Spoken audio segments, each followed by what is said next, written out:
Capítulo 21. Ao mesmo tempo, João Romão, em chinelas e camisola, passeava de um para outro lado no seu quarto novo. Um aposento largo e forrado de azul e branco com florinhas amarelas fingindo ouro, havia um tapete aos pés da cama, e sobre a piniqueira um despertador de níquel, e a mobília toda era já de casados, porque o esperto não estava para comprar móveis duas vezes. Parecia muito preocupado, pensava em Bertoleza que, a essas horas, dormia lá embaixo num vão de escada, aos fundos do armazém, perto da comua. Mas que diabo havia ele de fazer afinal daquela peste?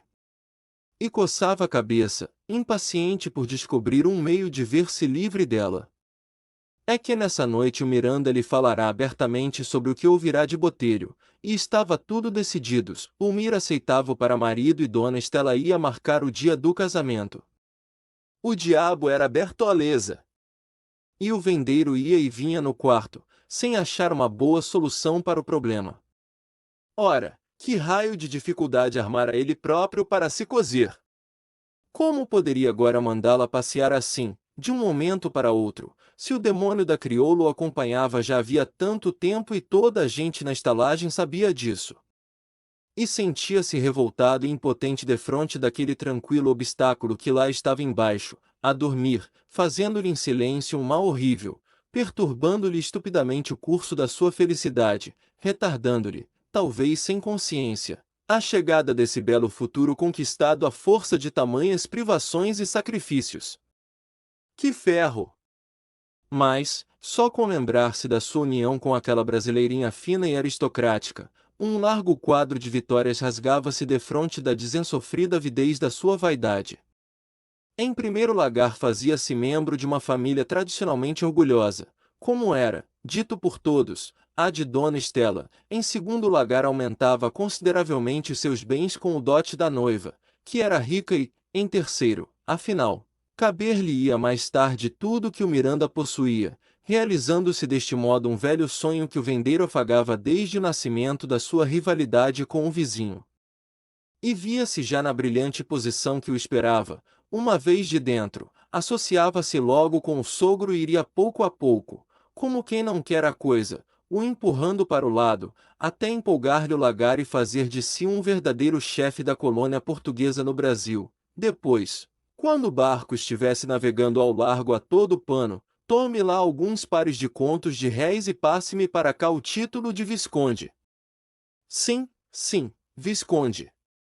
Por que não? E mais tarde, com certeza, Conde. Eram favas contadas.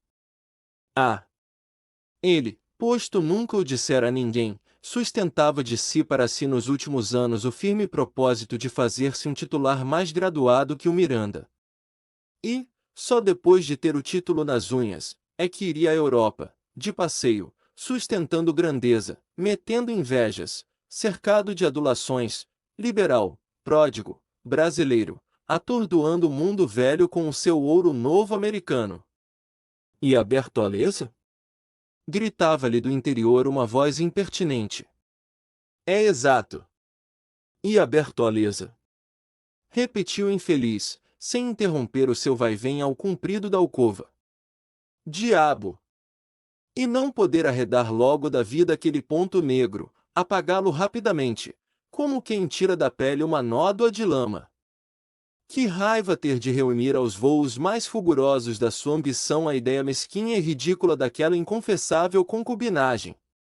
E não podia deixar de pensar no demônio da negra, porque a maldita ali estava perto, a rondá-lo ameaçadora e sombria, ali estava como documento vivo das suas misérias, já passadas mas ainda palpitantes. Bertoleza devia ser esmagada, devia ser suprimida, porque era tudo o que havia de mal na vida dele. Seria um crime conservá-la a seu lado. Ela era o torpe balcão da primitiva bodega, era o aladroado vintenzinho de manteiga em papel pardo, era o peixe trazido da praia e vendido à noite ao lado do fogareiro à porta da taberna, era o frege imundo e a lista cantada das comezainas à portuguesa, era o sono roncado num colchão fétido, cheio de bichos. Ela era sua cúmplice e era todo o seu mal e devia, pois, extinguir-se.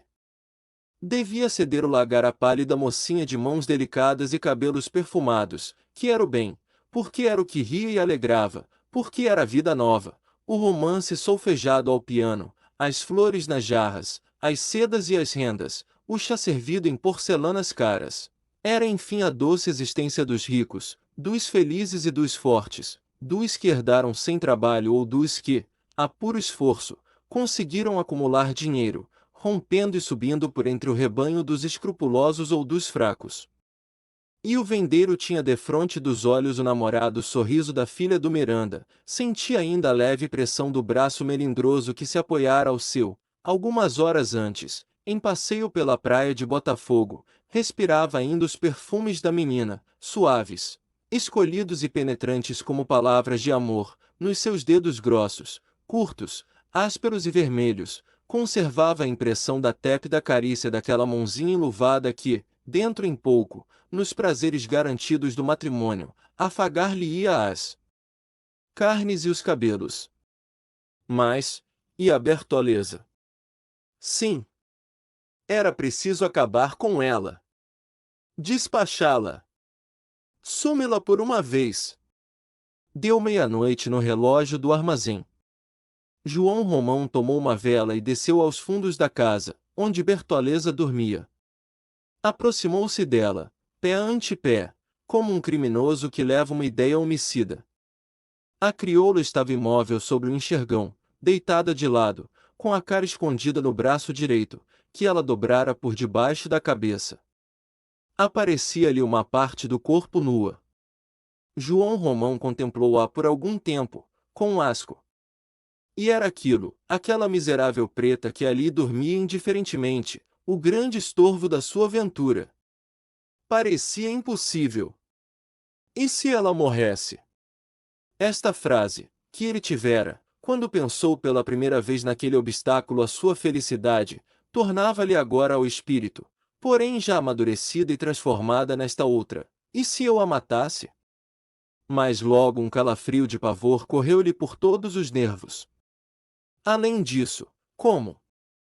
Sim, como poderia despachá-la, sem deixar sinais comprometedores do crime? Envenenando-a. Dariam logo pela coisa. Matá-la a tiro.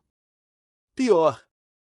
Levá-la a um passeio fora da cidade, bem longe, no melhor da festa, atirá-la ao mar ou por um despenhadeiro, onde a morte fosse infalível. Mas como arranjar tudo isso, se eles nunca passeavam juntos? Diabo! E o desgraçado ficou a pensar, abstrato, de castiçal na mão, sem despregar os olhos de cima de Bertoleza, que continuava imóvel, com o rosto escondido no braço. E se eu a esganasse aqui mesmo? E deu, na ponta dos pés, alguns passos para frente, parando logo, sem deixar nunca de contemplá-la. Mas a crioula ergueu de improviso a cabeça e fitou-o com os olhos de quem não estava dormindo. Ah! Fez ele. Que é, seu João? Nada. Vim só ver-te. Cheguei ainda não há muito. Como vais tu? Passou-te a dor do lado? Ela meneou os ombros, sem responder ao certo. Houve um silêncio entre os dois. João Romão não sabia o que dizer e saiu afinal, escoltado pelo imperturbável olhar da crioula, que o intimava mesmo pelas costas. Teria desconfiado? Pensou o miserável, subindo de novo para o quarto. Qual? Desconfiar de quê? E meteu-se logo na cama, disposto a não pensar mais nisso e dormir incontinenti. Mas o seu pensamento continuou rebelde a parafusar sobre o mesmo assunto. É preciso despachá-la. É preciso despachá-la quanto antes, seja lá como for. Ela, até agora, não deu ainda sinal de si, não abriu o bico a respeito da questão, mas, Dona Estela está a marcar o dia do casamento, não levará muito tempo para isso, o Miranda naturalmente comunica a notícia aos amigos, o fato corre de boca em boca. Chega aos ouvidos da crioula e esta, vendo-se abandonada, estoura. Estoura com certeza. E agora o verás. Como deve ser bonito, hein? Ir tão bem até aqui e esbarrar na oposição da negra. E os comentários depois? O que não dirão os invejosos lá da praça? Ah! Ele tinha em casa uma amiga, uma preta imunda com quem vivia. Que tipo? Sempre há de mostrar que gentinha de lá é muito baixa. E aqui ainda azopar-nos com os ares de capitalista que se trata a vela de libra. Olha o carapicu para que havia de dar. Sai sujo. E, então, a família da menina, com medo de cair também na boca do mundo, volta atrás e dá o dito por não dito. Bem sei que ela está a par de tudo, isso, olé, se está.